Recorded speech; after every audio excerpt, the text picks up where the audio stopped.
სასამართლომ პოლიციის ყოფილი მაღალჩინოსნის იოსებ სიგუას მიმართ გამოწერილი შემაკავებელი ორდერი ძალაში დატოვა. თბილისის საქალაქო სასამართლოს მოსამართლის გუგიაშვილის განმარტებით, სასამართლოში არ დადასტურდა სიგუას მხრიდან მეუღლეზე არც ფიზიკური და არც ფსიქოლოგიური ძალადობის ფაქტი, თუმცა იმის გამო, რომ სისხლის სამართლებრივი გამოძიება დაწყებულია, ორდერი ძალაში რჩება.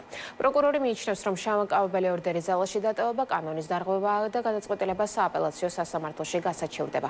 თავად სოფია სიგუა მოსამართლის განცხადებას სუბიექტურს უწოდებს. ეკა ლემუნჯავა მოგვიყვება უფრო მეც დღევანდელი სასამართლოს ხდომის შესახებ. ეკა პირდაპირ ეთერში ხარ.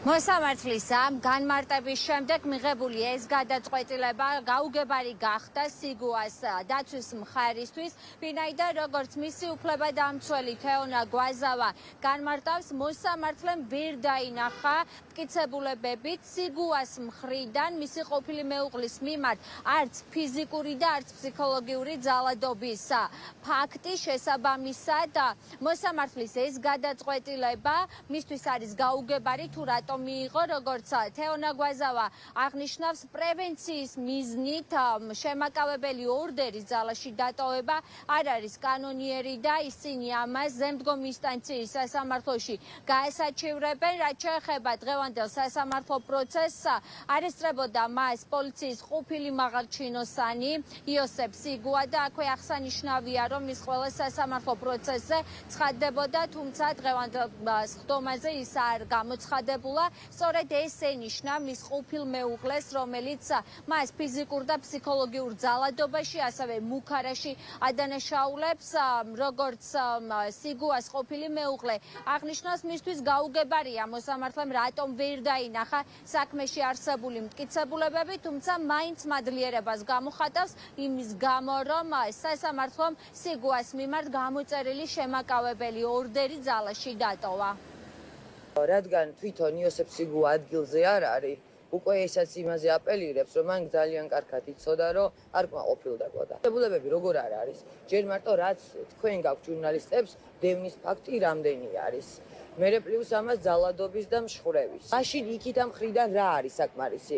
გვაზავას მოწვეობა, რომ მან დააკავა დაერეკა და დაარღვია შემაკავებელი და გვაზავა იღებს ალიფს თავის თავზე. ჩვენ აუცილებლად მოვთხოვთ რაღაც დამცავ ან როგორ გითხრათ, დამცავი ორდერი არსებობს, მოწმეთა დაცვის პროგრამა არსებობს. 13 წელის დუმილი დავარღვიე და ვთქვი, ეგ მაგის ნიშანია, რომ მე დიდი საფრთხე მაქვს. არსებობდა ძალადობის ფაქტები, ამის დამადასტურებელია ის, რომ სისხლის სამართლის საქმეზე გამოძიება დაწყებულია, არაერთი საგამოძიებო მოქმედება ჩატარებული აქვს თბილისის პროკურატურას და ასევე ელექტრონული ზედამხედველობა არის დაწესებული ორი ინსტანციის სასამართლოს მიერ, კანონიერ ძალაში არის შესული ეს გადაწყვეტილება და შესაბამისად ეცხადყოფს, რომ არსებობდა რეალური საფრთხე, რისკები იმისა, რომ სხვერპლს შექმნოდა სიცოცხლის და ჯანმრთელობის პრობლემები. ზეპირი დასაბუთების მსვლელობის დროს მოსამართლემ ცალსახად განმარტა, რომ არ დასტურდება სოფია სიგუას მიერ წარდგენილი არც ერთი ბრალდება და არ დასტურდება იოსებ სიგუას მხრიდან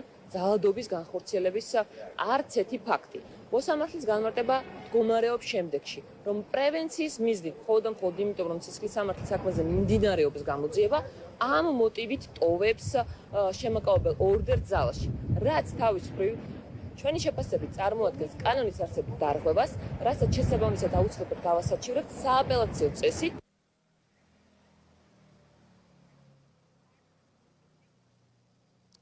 იოსებ სიგუას, რომელიც ბოლოს შინაგან საქმეთა სამინისტროს ცენტრალურ კრიმინალური პოლიციის დეპარტამენტის ორგანიზებულ დანაშაულთან ბრძოლის სამმართველოს უფროსად მუშაობდა, მისი ყოფილი მეუღლე სოფია სიგუა ადანაშაულებს ფიზიკურ და ფსიქოლოგიურ ძალადობაში, ასევე მუქარაში. ორი ინსტანციის მიერ ძალაში დატოვებული არის იოსებ სიგუას მიმართ ელექტრონული მეთვალყურეობის მექანიზმი, ასევე დღევანდელ პროცესზე სასამართლომ ძალაში დატოვა პოლიციის მიერ სიგუასთვის გამოწერილი შემაკავებელი ორდერიც.